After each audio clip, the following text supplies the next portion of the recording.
Lewat sudah dermaga harapan,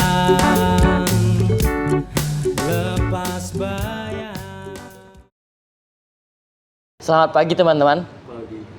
Hari ini kita berkumpul di desa ini akan membahas nilai-nilai Pancasila dalam demokrasi yang akan kita terapkan di desa ini. Topik penting, kita perlu solusi nyata, bukan sekedar wacana.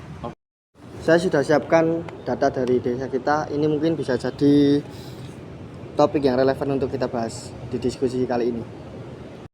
Bagus, Yasid. Teknologi memang bisa jadi alat untuk memperkuat demokrasi.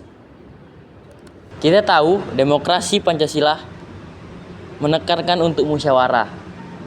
Tapi bagaimana cara kita menerapkan dalam kehidupan sehari-hari? Ada ide?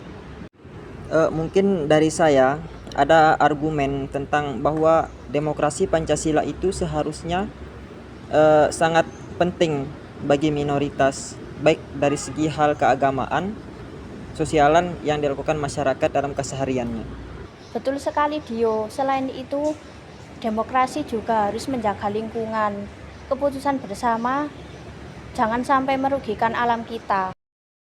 Demokrasi itu bukan hanya soal tentang suara terbanyak, tapi juga saling menghormati rasa keadilan dan kemanusiaan. Kita juga bisa gunakan teknologi untuk lebih inklusif. Misalnya, kita bisa mengadakan survei online untuk menjangkau mereka yang tidak bisa hadir secara langsung. Mari kita membuat simulasi.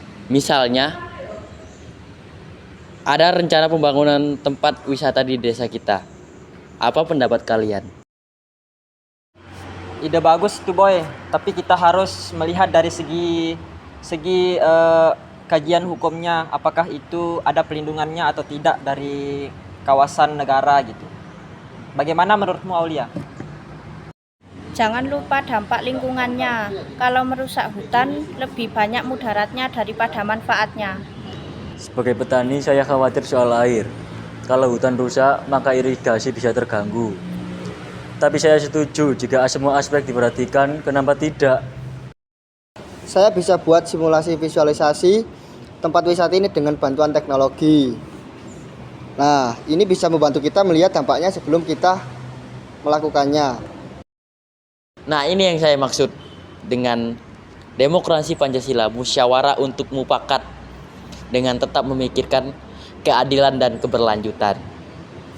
Nah, ini yang saya maksud dengan demokrasi Pancasila, musyawarah untuk mufakat dengan tetap memikirkan keadilan dan keberlanjutan. Terima kasih teman-teman. Ini baru langkah awal. Semoga diskusi ini bisa menjadi contoh bagaimana demokrasi Pancasila diterapkan.